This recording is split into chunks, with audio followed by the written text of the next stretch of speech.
안녕하세요. 오늘도 사연살롱을 찾아주셔서 감사합니다.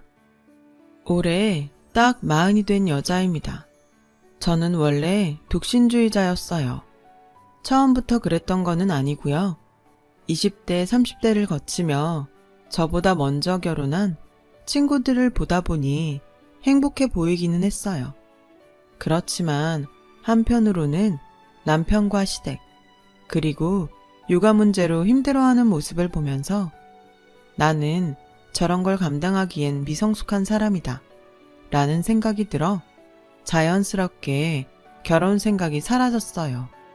하지만 딸이 30을 훌쩍 넘기고도 결혼할 생각을 하지 않자 저희 엄마는 조바심이 났는지 점점 강도 높게 결혼에 대한 잔소리를 하기 시작하셨어요. 저도 퇴근하고 집에 가는 것이 무서워지기 시작하더라고요. 네가 뭐가 아쉬워서 결혼을 안 해? 인물이 빠져? 그렇다고 학벌이 빠져? 그러지 말고 좋은 사람 있으면 얼른 결혼해. 엄마 친구들이 너 아직 결혼 안 했다고 하니까 글쎄 너한테 무슨 문제 있냐고 묻더라. 나이 더 먹으면 엄마가 아무리 아니라고 해도 다들 오해해. 그러니까 더 늦기 전에 시집 가. 지금은 몰라도 나이 더 먹으면 외롭다. 뭐라 해도 사람은 가정이 있어야 해. 엄마가 선자리 좀 알아볼까?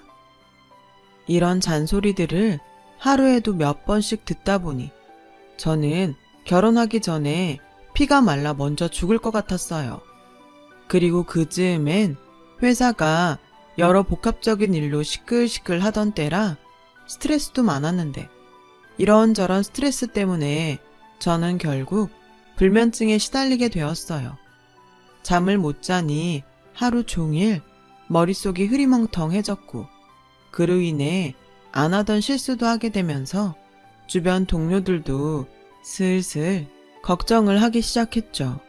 제 스스로도 이렇게 계속되면 안 되겠다는 생각을 할 즈음엔 자기 병원을 좀 가봐. 요즘엔 딱히 아프지 않아도 자기처럼 스트레스 받으면 예방 차원에서 병원 가는 사람들도 많더라. 여차하면 수면제라도 처방해 달라고 해. 괜히 방치하고 고생하지 말고 잠깐이라도 회사 앞 병원이라도 다녀와봐. 회사에서 친하게 지내는 동료는 그렇게 저에게 병원에 가보라고 권했어요. 그래서 인터넷을 뒤지자 그래도 수면제는 내성이 생기면 좀 무서울 것 같아서 회사 근처에 있는 한의원을 찾아가게 되었죠.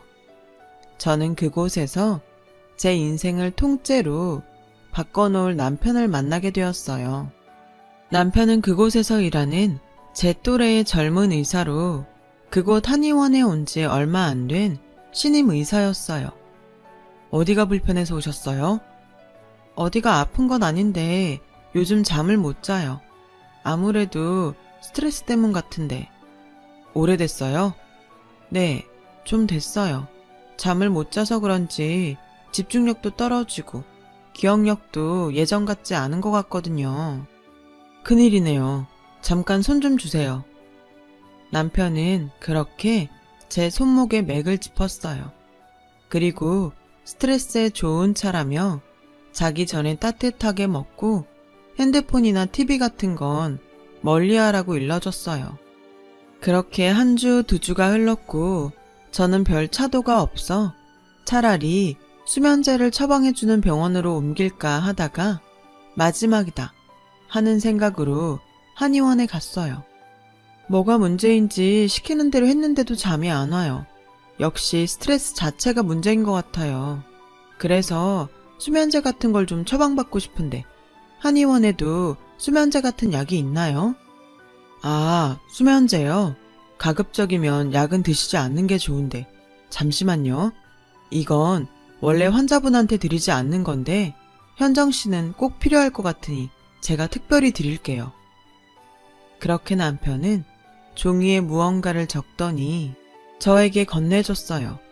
저는 무슨 약 이름이라도 적어줬나 하고 건네받은 종이를 봤는데 그 종이엔 웬 모르는 전화번호가 적혀 있었어요.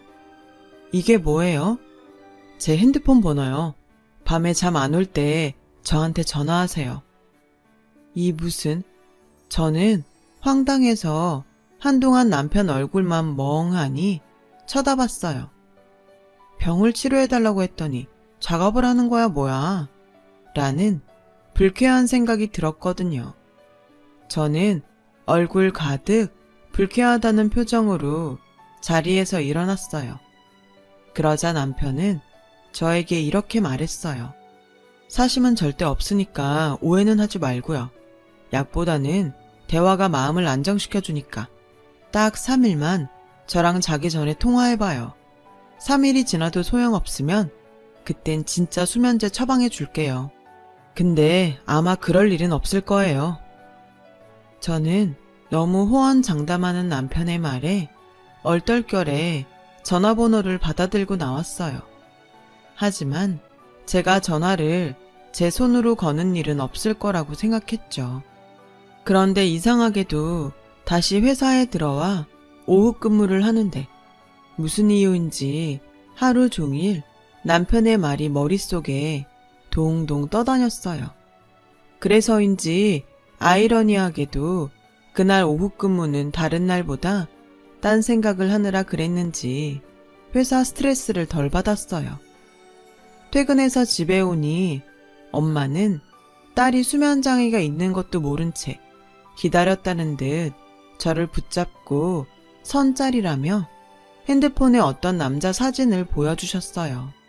보여주는데 안 볼 수도 없고 저는 엄마가 준 핸드폰으로 맞선 남의 사진을 확인했고 이런 말 참 미안하지만 딱 아저씨 같은 인상의 사진에 저는 저절로 눈살을 찌푸렸어요. 겉모습 말고 사람을 봐야지. 이래봬도 이 남자 7급 공무원이야. 3남매 중에 막내라 너 그렇게 힘들지도 않을 거고. 어떻게 이번 주에 약속 잡을까? 저는 서둘러 이번 주는 바쁘고 천학도 있어 힘들다고 다음 주에 보겠다고 말했어요. 물론 다음 주도 내키지 않았지만 이거라도 하지 않으면 또 들들 볶일 거라는 걸 너무 잘 알기에 일단은 임시방편으로 다음 주로 약속을 미뤄놨는데 이건 또 무슨 핑계로 어떻게 거절을 해야 할지 벌써부터 골치가 아팠어요. 그리고 오늘은 정말이지 기절한 듯 푹 자고 싶다고 생각해 한의원에서 준 차를 마시고 침대에 누웠는데 남편이 준 전화번호가 외워졌는지 계속 번호가 머릿속에서 맴돌더라고요. 저는 저도 모르게 그래 딱 3일인데 전화해보지 뭐. 분명히 이것도 소용없으면 수면제 준다고 했잖아. 제 스스로와 타협을 했고 눈 딱 감고 핸드폰에 이미 외운 남편의 전화번호를 찍었어요. 여보세요? 현정씨예요? 네, 그냥 속는 셈 치고 3일만 믿어보려고요. 잘 생각했어요. 그럼 우리 무슨 얘기부터 할까요? 아, 현정씨는 뭐 할 때 가장 행복해요? 행복이라. 참 오랜만에 듣는 단어였어요. 저는 낯선 이 질문에 답을 하기 위해 생각을 하기 시작했고 그 순간 어떻게 표현해야 할지 모르겠지만 이상한 예감이 들었어요. 정말 밑도 끝도 없이 어쩐지 이 전화가 3일 만에 끝나지 않을 것 같다는 예감 비슷한 느낌이었죠. 그리고 그날 저는 참 오랜만에 웃고 떠들다 거짓말처럼 기분 좋게 잠이 들었어요. 다음날 또 밤에 통화할 생각에 전에 없던 콧노래를 부르고 있는 저를 발견했어요. 회사에서도 전에 없던 제 모습에 무슨 좋은 일이라도 있냐며 궁금해하기도 했고요. 그렇게 통화는 벌써 마지막 3번째 밤이 되었고 저는 내심 아쉬웠지만 차마 앞으로 이렇게 통화하자고는 말하지 못했어요. 그러다 우연히 선을 본다는 말을 꺼냈는데요. 현정 씨는 그 선짜리 나가고 싶지 않은가 봐요. 네, 저는 아직 결혼에 대한 확신도 없고 또 그런 식으로 누군가를 만나 결혼을 한다는 게 내키지 않아서요.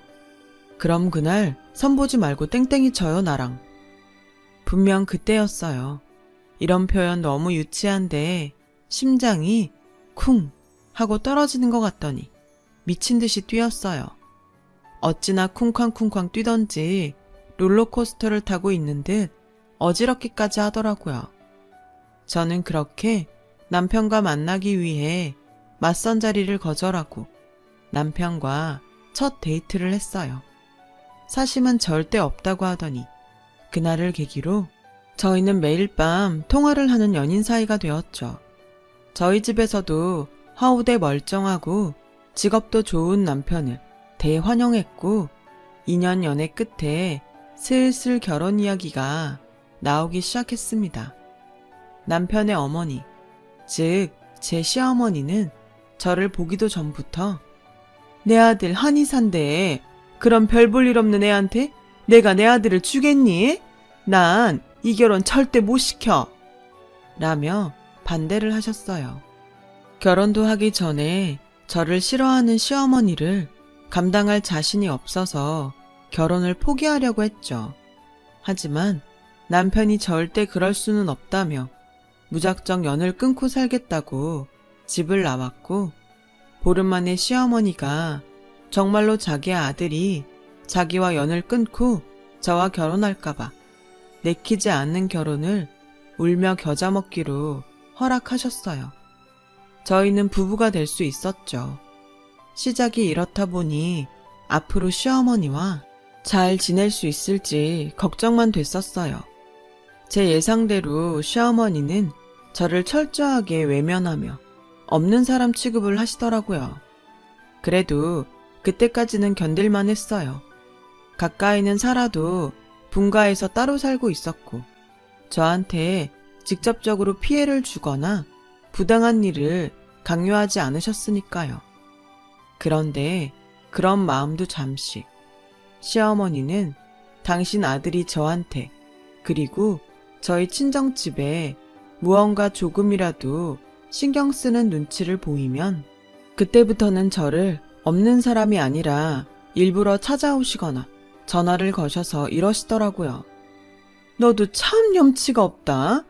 어디서 굴러먹던 꼬리 9개 달린 여우처럼 생긴 게 남의 귀한 아들 거저 얻었으면 그냥 엎어져서 감사합니다 하고 살 것이지? 감히 내 아들한테 대접을 받으려고 들어? 웃기지도 않아 정말. 니네 집도 똑같아. 거지 근성인지 뭔지.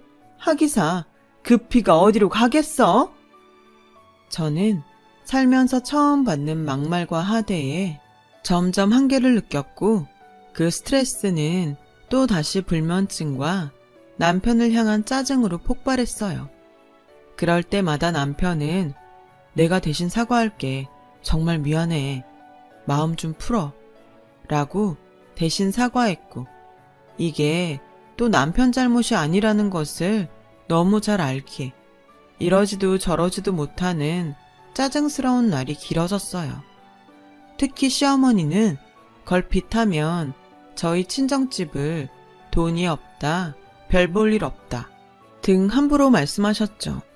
그건 정말 자식된 입장에서 참기가 너무 힘들더라고요. 시어머니는 동네에서 제법 규모가 있고 장사가 잘 되는 국밥집을 운영하고 계세요. 24시간 운영하는 가게는 직원들이 3교대로 돌아가며 일을 하고 있고 저희 시어머니는 가끔 가게를 나갈 뿐 장사에는 이미 손을 뗀 지 오래신데 그간 벌어놓은 돈이 제법 있어서 그렇게 주변 사람들한테 있는 척을 하고 다니셨어요. 그에 반해 저희 친정집은 아버지가 퇴임을 앞둔 선생님이시고 어머니는 평범한 가정주부신데 두 분 다 절약과 검소함을 미덕으로 여기셔서 새 옷을 사는 일은 거의 없으셨어요. 그러니 비싸고 화려한 명품만 좋아하시는 시어머니 눈엔 저희 부모님은 자신보다 훨씬 뭐가 없다고 생각하셨을 테고 결혼할 때도 제가 나이가 적지 않으니 일부러 집에 도움을 받지 않았는데 시어머니는 이 모든 것이 저희 집에 돈이 없어 그런 걸로 생각하셨어요. 그래서 저와 저희 부모님을 어떻게든 잘난 당신 아들을 잡기 위해 얼굴에 철판을 깔았다며 저희 집에 대해 이런저런 없는 말을 함부로 하시는데 사실 검소하신 것뿐 저희 친정집이 그렇게 없는 집은 아니에요. 그렇다고 유치하게 시어머니에게 저희 부모님 그 흔한 대출도 없고 은행에 저축해 놓은 돈도 많은 현금 부자예요. 라고 말할 수도 없는 노릇이라 정말 미치겠더라고요. 그 중에 정말 못 봐주겠는 건 은근 당신이 가게 사장이라는 걸 말버릇처럼 하시는 거였는데 결국 넘지 말아야 할 선을 시어머니가 넘고 마셨어요. 어느 날 막무가내로 저희 집에 와서는 니네 엄마 집에서 노시지? 마침 우리 가게에 일손이 좀 부족해서 니네 엄마가 딱 생각이 나잖아. 그 나이에 어디 나가서 취직하기도 힘들고 나와서 돈이라도 버시라고 해라. 내가 특별히 월급 많이 드린다고 해. 어머니, 저희 엄마 일 안 하셔도 사는데 지장 없으세요.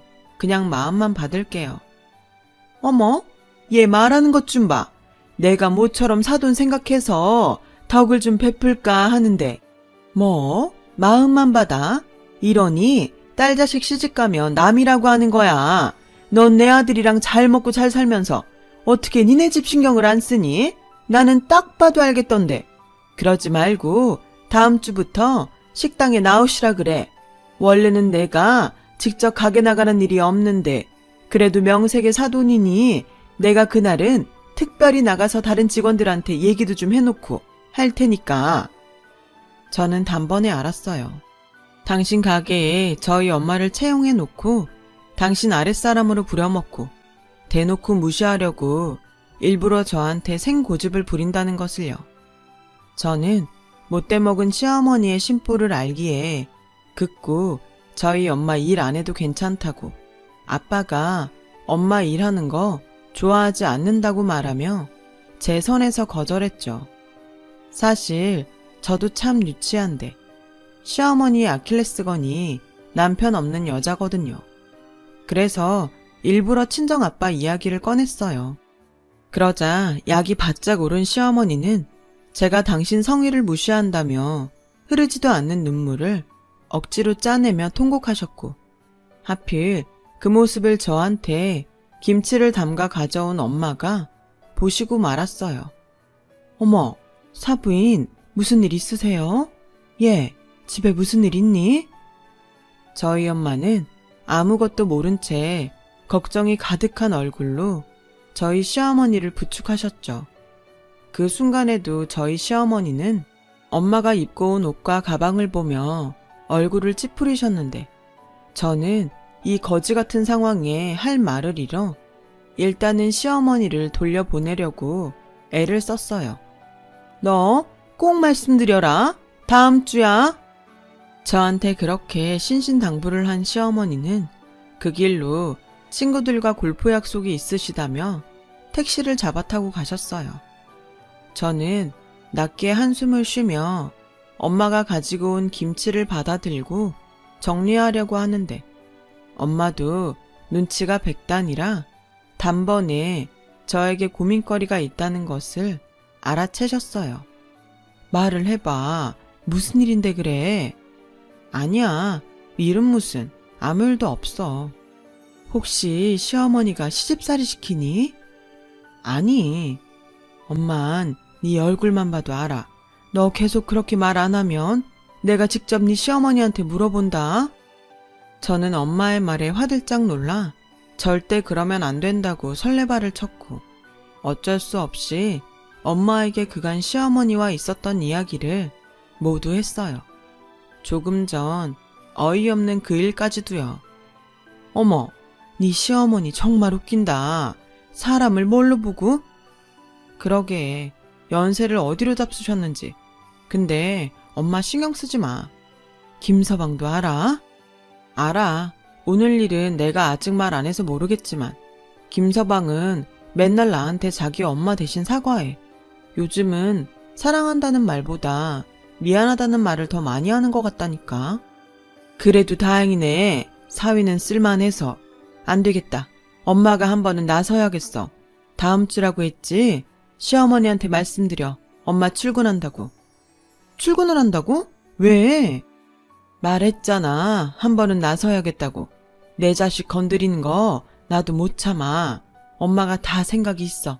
그러니까 넌 그냥 엄마가 하자는 대로만 해.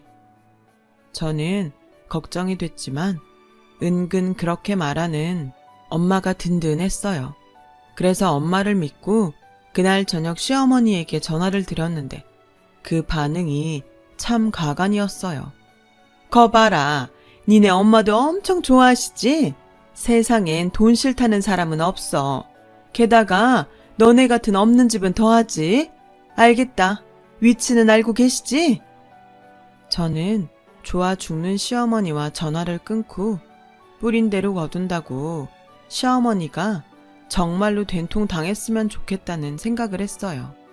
하지만 차마 남편에게 이런 저의 속마음을 내보일 순 없었어요. 남편도 중간에서 나름으로 스트레스라는 걸 저도 알고 있으니까요. 그리고 디데이인 엄마의 출근 날이 되었어요. 저는 걱정스러운 마음에 미리 시어머니 가게 근처에 있는 편의점에 일찍이 자리를 잡고 앉아서 엄마를 기다렸는데요. 혹여 시어머니가 저희 엄마에게 직접적으로 부당한 말이나 행동을 하면 그땐 정말 앞뒤 생각하지 않고 가게로 쳐들어갈 심상이었거든요. 그렇게 가게 쪽을 한참 보고 있었어요. 택시 한 대가 서더니 엄청 신경 쓰고 나온 듯 명품으로 온몸을 휘감은 시어머니가 내리더라고요. 곧이어 그 뒤를 어떤 고급스러운 벤츠가 어머님 가게 앞에 섰어요. 어머, 벤츠면 다야? 어디 몰상식하게 남의 가게 입구에 차를 세워? 시어머니는 잔뜩 성이 난 얼굴로 편의점에 앉아있는 저에게도 들릴 만큼 큰 소리를 내셨어요. 그러자 믿을 수 없는 일이 벌어졌는데요. 그 벤츠에서 내린 사람이 저희 엄마였다는 거예요. 게다가 무슨 일인지 저희 엄마도 온 몸에, 아니 가지고 있는 작은 액세서리까지 명품으로 치장을 하셨는데 저 사람이 정말로 저희 엄마가 맞나? 딸인 저도 몰라보겠더라고요. 딸인 제가 이 정도인데 시어머니는 생각도 하지 못한 일에 놀라셔서 벌린 입을 제대로 다물지도 못하셨고 저는 이 상황을 더 자세히 보고 싶어 편의점을 나서니 곧 저희 엄마의 목소리가 들렸어요. 어머, 죄송해요. 가게 위치가 이래서 제 차를 세울 데가 없네요. 사돈이세요? 네, 그동안 잘 지내셨죠? 그런데 가게가 생각보다 작네요. 저는 도움이 필요하시다길래 또 엄청 큰 가게인 줄 알고 당연히 주차장이 있을 거라고 생각했지 뭐예요. 그래서 오랜만에 차도 가지고 나왔는데 미안하지만 잠깐 여기에 세울게요. 아, 입구에서만 좀 떨어뜨려 놓으면 되죠? 네, 뭐 그래요. 비싼 차 누가 긁으면 안 되니까. 역시 이해해 주실 줄 알았어요. 근데 제가 또 비위가 좀 많이 약해서요. 안에 들어가서 위생 상태 좀 봐도 되죠? 제가 일할 수도 있는 곳인데 어떤가 한번 봐야 될 것 같아서요. 저희 엄마는 마치 가게를 점검하러 온 감사원처럼 가게 안에 들어가더라고요. 저도 정말 너무 궁금해서 가게 바로 앞쪽에 비켜 서서 상황을 보고 있었어요. 이곳저곳 위생 상태를 확인하셨는데 24시간 운영하는 가게라 솔직히 그날따라 더 청소나 시설 관리가 제대로 되어 있지 않았어요. 어머, 이 찌든 때 구석에 먼지도 많고. 사돈, 아무리 그래도 음식을 파는 가게인데 위생은 필수죠. 이러다 누가 여기 와서 음식 먹고 탈이라도 나면 어떡해요. 그리고 저거 에어컨 너무 오래되지 않았어요? 저러면 저 안에 곰팡이도 잔뜩 있을 텐데. 죄송한데 나는 이런 거 정말 싫어해요. 원래 깨끗하게 잘 관리하는데 요즘 너무 손님이 많고 또 직원이 없어서 오늘만 그래요. 에어컨은 저래봬도 내가 매년 사람 시켜서 다 청소해요. 동네 장사인데 막 할 수는 없죠? 그렇죠. 그럼요. 이런 조그만 동네에선 소문도 금방 퍼져요. 근데 여기서 일을 하려면 내가 음식 맛을 좀 봐야 할 것 같은데 가장 잘 팔리는 걸로 하나 주세요. 아직은 여기 직원 아니니까 돈 드릴게요. 저희 엄마는 시종일관 눈살을 찌푸리며 가게 이곳저곳을 눈으로 훑었고 다른 때면 노발대발하실 시어머니는 그날은 이상하게 꿀먹은 벙어리 마냥 아무 말도 하지 못하셨어요. 지금 생각해보면 너무 당황스러워서 경황이 없으셨던 것 같기도 하고요. 어머, 이거 국물이 왜 이래? 육수 맛이 하나도 안 나네. 그리고 이 김치는 딱 봐도 중국산 김치고. 사돈, 정말 이런 게 여기서 가장 잘 팔리는 거예요?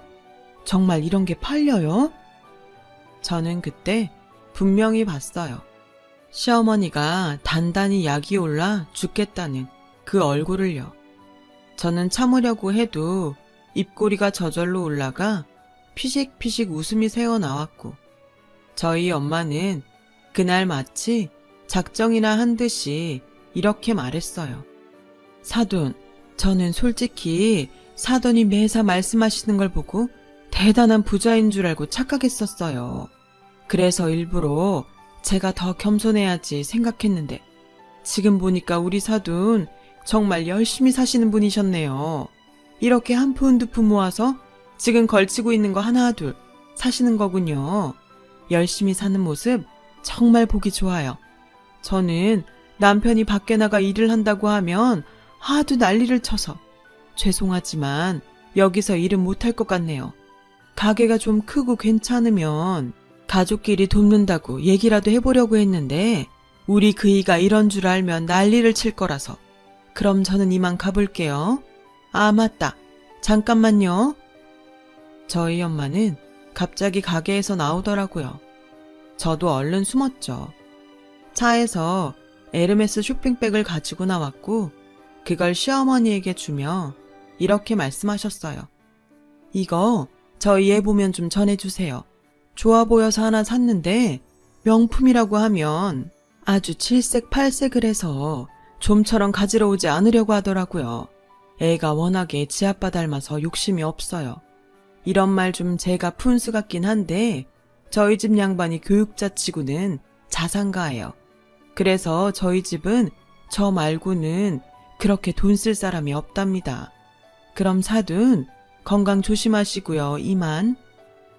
저희 엄마는 그렇게 저희 시어머니를 우두커니 세워놓고 유유히 벤츠를 끌고 돌아가셨어요.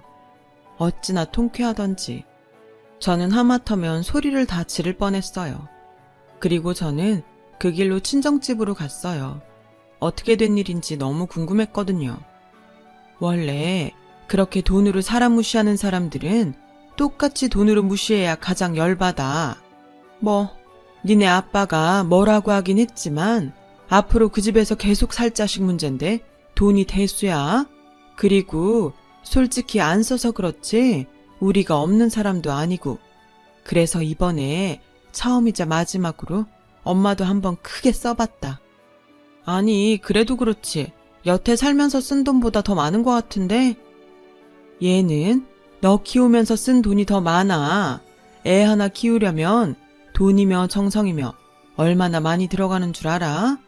그렇게 그냥 돈만 쓰는 건 쉽지. 그래서 이런 건 값어치가 없어. 난 그 비싼 차보다 네가 더 비싸다. 넌 엄마 아빠한테 가장 비싸고 소중한 명품 중에 명품이야. 엄마 아빠표 리미테이션. 저는 엄마의 말과 사랑에 크게 감동받았어요. 사람이 귀하지 돈이 귀한 게 아니잖아요. 그리고 그날 저녁 엄마가 맡겨놓은 에르메스 가방을 가지러 시어머니 댁에 찾아갔고 저는 또 한 번 통쾌함을 맛볼 수 있었어요.